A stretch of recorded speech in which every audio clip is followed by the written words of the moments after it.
یہاں پر ایک اور بات کی وضاحت کرتا ہے. چلو اگر آپ 15ویں آیت میں پڑھیں تو وہاں پر لکھا ہے کہ تیرے بھائیوں میں سے تیری مانند تمہارے لیے 15ویں آیت اگر پڑھیں, یہاں پر حضرت موسیٰ خطاب فرما رہے ہیں.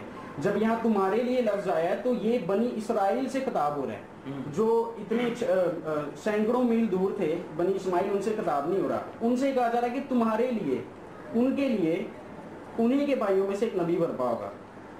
اب پیغمبر اسلام جو ہیں وہ صرف عرب کے نبی تھے, وہ اسرائیلیوں کے نبی نہیں تھے. اور اس بات کی شہادت ہمیں قرآن شریف میں بارہا ملتی ہے کہ وہ عربیوں کے لیے صرف پیغمبر بن کے آئے تھے, لیکن وہ ایک الگ موضوع ہے.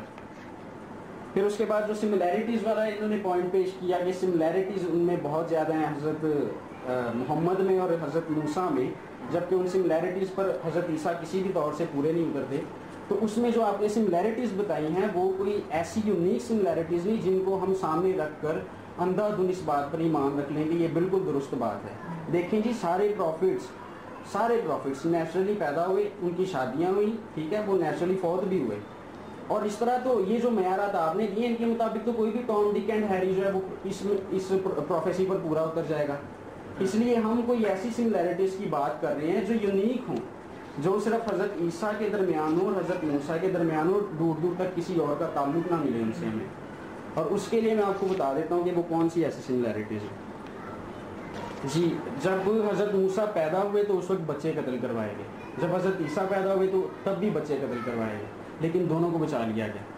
اسی طرح سے حضرت موسیٰ اور حضرت عیسیٰ دونوں ہی اسرائیلی تھے, اور اسرائیلی تھے, بنی اسرائیل سے تھے, اور جو وعدہ کیا گیا تھا اس کے مطابق نبی نے بنی اسرائیل میں سے نکلنا تھا, تیرے بھائیوں میں سے. پیغمبر اسلام اسرائیلی نہیں تھے, اور پیغمبر اسلام کی جب وہ پیدا ہوئے ان کی پیدائش کے موقع پر قتل و غارت کا کوئی موقع جو ہے ایون پیش نہیں آیا اس وقت. اس کے علاوہ یسوع مسیح نے اور حضرت موسیٰ نے دونوں نے خدا کے کلام کے لیے, خدا کے کام کے لیے مصر کو چھوڑا, جبکہ پیغمبر اسلام نہ تو کبھی مصر میں تھے اور نہ ہی ان کا مصر سے تعلق ہے. مسیح علیہ السلام نے مصر چھوڑا. جی, یہ عبرانیوں 11واں باب اس کی 27ویں آیت اور متی 2 باب 15ویں آیت. یہ حضرت عیسیٰ کے بارے میں ہے, متی 2 باب اس کی 15ویں آیت. لکھا ہے, مصر میں سے میں نے اپنے بیٹے کو بلایا. یہ حضرت عیسیٰ کے لیے. پھر اسی طرح سے حضرت موسیٰ سے خدا نے روبرو ہو کر باتیں کی, جس کا ذکر بائبل میں بھی اور قرآن میں بھی موجود ہے. اور خروج 33واں باب 11ویں آیت میں لکھا, اور جیسے کوئی شخص اپنے دوست سے بات کرتا ہے ویسے ہی خداوند روبرو ہو کر موسیٰ سے باتیں کرتا تھا. اور اس بات کا اعتراف قرآن شریف نے سورہ نساء 34 سورت اس کی 164 نمبر آیت میں کیا. لکھا ہے, اور بہت سے پیغمبر ہیں جن کے حالات ہم تم سے پیشتر بیان کر چکے ہیں, اور بہت سے پیغمبر ہیں جن کے حالات تم سے بیان نہیں کیے, اور موسیٰ سے تو خدا نے باتیں بھی کی. ٹھیک ہے, جبکہ حضرت محمد نے کبھی اللہ تعالیٰ کی آواز نہ سنی, کبھی اللہ تعالیٰ کو نہ دیکھا. ان کے پاس جبریل فرشتہ وحی لے کر آتا تھا. اور اس صرف اتنا ہی نہیں, حضرت عائشہ نے بھی ایک دفعہ کہا, ایک حدیث ہے اس میں انہوں نے کہا کہ اگر تو کوئی شخص یہ کہتا ہے کہ حضرت محمد نے اللہ کی آواز کو سنا یا اللہ کو دیکھا ہے تو وہ بڑی جھوٹی بات زبان سے نکالتے ہیں, اس لیے کیونکہ اللہ کو کبھی کسی نے نہیں دیکھا. یہ حدیث کا بخاری شریف جلد نمبر 2 حدیث نمبر 3234. اسی طرح حدیث نمبر 3235, 4612, 4855 حضرت عائشہ سے روایت ہے. 7380, 7531. یہاں پر لکھا ہوا ہے کہ جو شخص کہتا ہے کہ حضرت پیغمبر اسلام نے اللہ کو دیکھا یا اس کی بات سنی, وہ جھوٹا ہے, بڑی جھوٹی بات زبان سے نکالتا ہے. پھر اس کے علاوہ حضرت موسیٰ اور حضرت عیسیٰ دونوں کو معجزات دیے گئے, جبکہ پیغمبر اسلام کو کوئی معجزہ نہ دیا گیا, ان کے پاس معجزات نہیں تھے. سورہ انعام 6 سورت اس کی 37 نمبر آیت, سورہ قصص 28ویں سورت اس کی 48 نمبر آیت. میں ایک پڑھ کے سناتا ہوں سورہ قصص والا حوالہ. لکھا ہے, پھر جب ان کے پاس ہماری طرف سے حق آیا, حق پہنچا, تو کہنے لگے کہ جیسی نشانیاں پہلے موسیٰ کو ملی تھیں ویسی اس کو کیوں نہیں ملی؟ کیا جو نشانیاں پہلے موسیٰ کو دی گئی تھیں انہوں نے ان سے کفر نہیں کیا؟ اس کا مطلب ان کو وہ نشانیاں دی نہیں تھی کہیں جیسا موسیٰ کو دی گئی تھی. اس کا مطلب وہ مانند نہیں ہو سکتے. اگر تو دی جاتی شاید ایک سملیرٹی ہمیں مل لی جاتی خوش قسمتی سے، اس میں یہاں پر پورا ان کو کرنے کے لیے۔ دوسری صورت کا حوالہ کیا دیا ہے؟ انعام سورہ قصص 28ویں سورہ انعام 37ویں آیت، قصص کی وہ 48ویں آیت ہے۔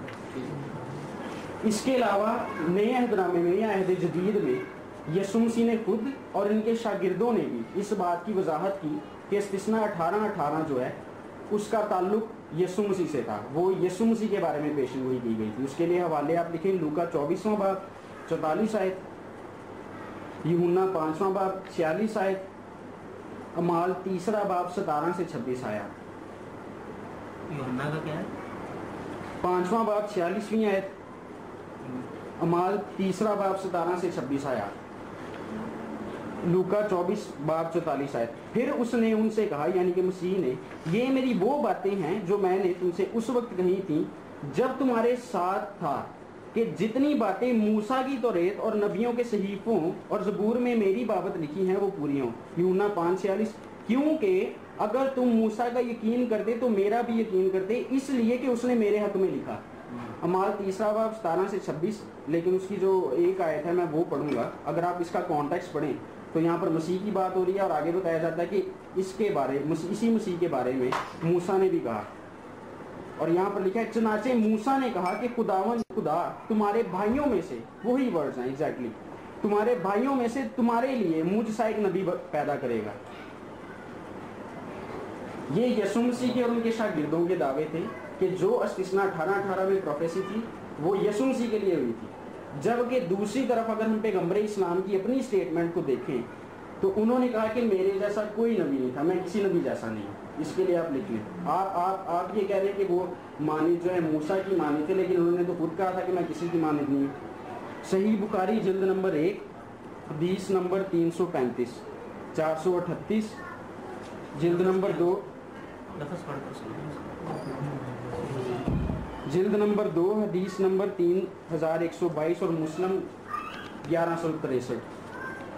تو انہوں نے تو خود کہا تھا کہ میں کسی نبی کی مانند نہیں۔ اس کے بعد آپ نے مددگار والی بات کی کہ وہ انہوں نے کہا کہ دوسرا مددگار تمہیں دوں گا، اور روح حق والا جو حوالہ آپ نے یوحنا کی انجیل 16ویں باب میں سے پڑھا، تو بڑی خوبصورتی سے آپ نے بیان کرنے کی کوشش کی کہ اس کا تعلق بھی سم ہاؤ جو ہے وہ پیغمبر اسلام سے ہے، وہ پیغمبر اسلام کے لیے پیشن گوئی کی گئی ہے، جبکہ ایسا نہیں ہے۔ دوسرا مددگار یا روح حق پیغمبر اسلام کسی بھی صورت میں نہیں ہو سکتے، کیونکہ فرسٹ پوائنٹ 14ویں باب کی 16ویں آیت میں لکھا ہوا ہے، یہاں بھی روح حق اسی مددگار کا ذکر ہو رہا ہے، حضرت عیسیٰ اس کا پرومس کر رہے ہیں، لکھا ہے وہ ابد تک تمہارے ساتھ رہے گا۔ کوئی بھی ہیومن بینگ کسی کے ساتھ ابد تک نہیں رہ سکتے، ہمیشہ تک کوئی بھی ہیومن بینگ کسی کے ساتھ ہمیشہ تک یا اب تک نہیں رہ سکتی۔ دوسرا پوائنٹ، اسے روح حق کہا گیا ہے۔ انسانی جسم روح سے ڈسٹنکٹ ہے، انسانی جسم کو آپ روح نہیں کہہ سکتے، روح انسانی جسم سے ڈسٹنکٹ ہے اور اسے روح حق کہا گیا ہے۔ تیسرا پوائنٹ، دنیا اسے نہیں دیکھ سکتی، دنیا اسے نہیں دیکھتی۔ پیغمبر اسلام ایک ویزیبل شخص تھے، ان کے آس پاس کے لوگ انہیں دیکھتے تھے، سب نے انہیں دیکھا۔ یہ کون سی جگہ پڑھ رہے ہیں آپ؟ یہ 14واں باب 17ویں آیت، 14واں باب 16ویں آیت 17ویں آیت۔ پھر نہ جانتی ہے، نہ اسے جانتی ہے، انسان ہمیشہ دوسروں سے جانا جاتا ہے۔ یہ لوکا کی یوحنا پڑھ رہے ہیں؟ یہ یوحنا کی انجیل ہے، 14واں باب 16ویں آیت۔ اور میں باپ سے درخواست کروں گا تو وہ تمہیں دوسرا مددگار بخشے گا۔ یہی مددگار 16ویں باب میں آگے اسی کا ذکر ہو رہا ہے کہ ابد تک تمہارے ساتھ رہے، یعنی روح حق جسے دنیا حاصل نہیں کر سکتی، کیونکہ نہ اسے دیکھتی اور نہ جانتی ہے، تم اسے جانتے ہو کیونکہ وہ تمہارے ساتھ رہتا ہے اور تمہارے اندر ہوگا۔ یہ 16ویں اور 17ویں آیت ہے، اسی میں سے پوائنٹس میں بتا رہا ہوں آپ کو۔ اس کے بعد نہ اسے جانتی ہے، پیغمبر اسلام کو لوگ جانتے تھے، اور ہر انسان دوسرے سے جانا جاتا ہے، اپنے آس پاس کے لوگوں سے جانا جاتا ہے، ٹھیک ہے۔ اس کے بعد وہ تمہارے اندر ہوگا، کوئی بھی ایک انسانی جسم کسی دوسرے جسم کے اندر نہیں رہ سکتا۔ یہ جو اندر ہوگا والی بات ہے، یہ تو بڑی عجیب معلوم ہوتی ہے نا اگر ہم کہیں گے پیغمبر اسلام کے بارے میں۔ اچھا، پھر اس کے علاوہ حضرت عیسیٰ نے کہا کہ روح القدس جسے باپ میرے نام سے بھیجے گا۔ قرآن شریف میں کوئی ایسی آیت نہیں ہے جہاں پر لکھا ہو کہ پیغمبر اسلام کو حضرت عیسیٰ کے نام سے بھیجا گیا تھا۔ دوسری بات، اسلام میں باپ، پہلی بات آپ نے کی ہے کہ اس روح حق کو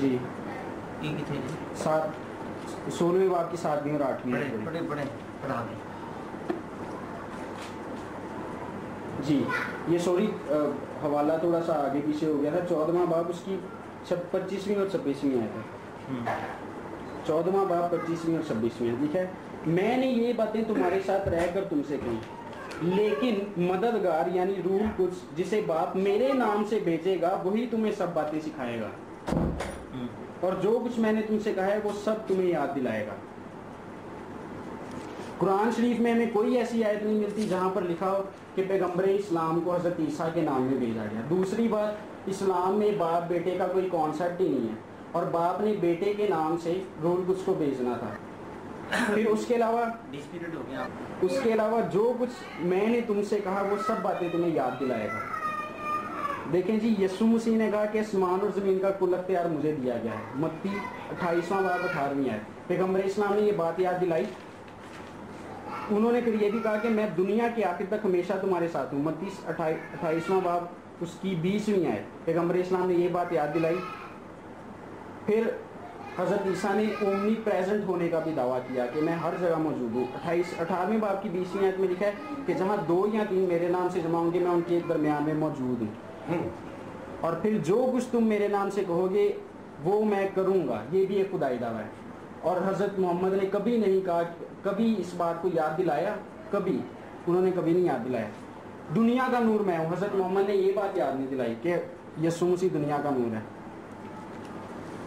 پھر یسوع مسیح نے کہا ابن آدم کو اپنے بارے میں یہ اختیار بخشا گیا ہے کہ وہ گناہ معاف کرے. مرکز کی انجیل 2 باب 5ویں سے 7ویں آیت اور 10ویں آیت. ان کے پاس گناہ معاف کرنے کا اختیار تھا. یہ بات بھی پیغمبر اسلام نے نہ بتائی. ٹھیک ہے. راحت اور زندگی میں ہوں. یوحنا 14واں باب 16ویں آیت. اس کے ساتھ ہی پریزنٹیشن کا جو وقت تھا وہ دونوں طرف سے اس کو اویل کیا گیا ہے. میتھیو سلیمان نے بائبل میں سے بتایا ہے اور اسی طرح مولانا خاور رشید صاحب نے بھی اپنا وقت جو لیا ہے. ابھی 15 منٹ ہیں آپ کے پاس کہ جو کچھ آپ نے ایک دوسرے کی باتیں نوٹ کی ہیں یا جسے آپ لیٹرز کہہ سکتے ہیں اگر آپ اس میں سے کوئی کریکشن کرنا چاہتے ہیں یا اس کا کاؤنٹر بلاس جواب دینا چاہتے ہیں تو ابھی آپ کے پاس وقت ہوگا. اسی طرح پہلے بھائی مولانا خاور رشید صاحب کے پاس 15 منٹ کا وقت ہے کہ وہ بھائی میتھیو سلیمان کی کیس پریزنٹیشن میں سے لیے گئے سوالات کا جواب دینے کے لیے اپنا وقت پاس. بسم اللہ الرحمن الرحیم.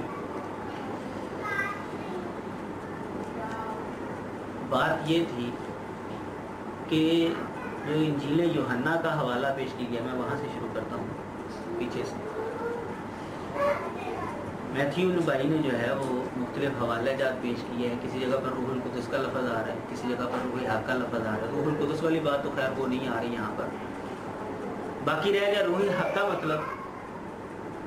کوئی ہم یہ نہیں کہتے کہ روح حق بائبل کے اندر صرف محمد کریم صلی اللہ علیہ وسلم کو ہی کہا گیا ہے. ہمارا نہ یہ دعویٰ ہے. ہم یہ کہہ رہے ہیں کہ جو پیشین گوئی یہاں پر کی گئی ہے یوحنا کی انجیل کے اندر یہ کس کے اوپر فٹ ہو رہی ہے. بات یہ ہے یہ روح حق کی بات کرتے ہیں. کسی انسانی جسم کو جو ہے روح جو ہے وہ نہیں کہا جا سکتا. یہ میرے خیال میں ماشاءاللہ پڑھے لکھے ساتھی ہیں, ان کو پتہ ہے کہ محاوروں کے اندر جو اس طرح کی باتیں چلتی ہیں کیونکہ بائبل کے اندر بھی محاورے ہیں, قرآن مجید کے اندر بھی محاورے استعمال ہوئے ہیں, ہر کتاب کے اندر محاورے استعمال ہوتے ہیں. یہ بڑی نیک روح ہے. کوئی نیک انسان کو دیکھ کر ہم کہتے ہیں یہ بڑی نیک روح ہے. اس کا یہ مطلب تو نہیں نا کہ وہ اس کا جسم جو ہے وہ ختم ہو گیا. یہ محاورے کے طور پر جو چیزیں استعمال ہیں بدروح اور نیک روح جو ہے یہ لفظ بولے جاتے ہیں. اچھا اب یہاں پر جو باتیں استعمال ہوئی ہیں کہ وہ کرے گا کیا, سچائی کی راہ بتائے گا. اب انہوں نے بھرپور کوشش کی ہے کہ اس سے مراد جو ہے وہ حضرت جبریل ہے. آپ مطلب وہ فرشتہ مراد لے رہے ہیں نا, اس سے کیا مراد لے رہے ہو اس کی تو آپ نے بتا. اچھا جو بھی آپ نے بات یہ ہے کہ جس کے بارے میں یہاں پر باتیں ہو رہی ہیں کیا وہ باتیں پیغمبر اسلام کے اندر پائی جاتی ہیں کہ نہیں پائی جاتی. سچائی کی راہ بتائے گا, بالکل پائی گئی.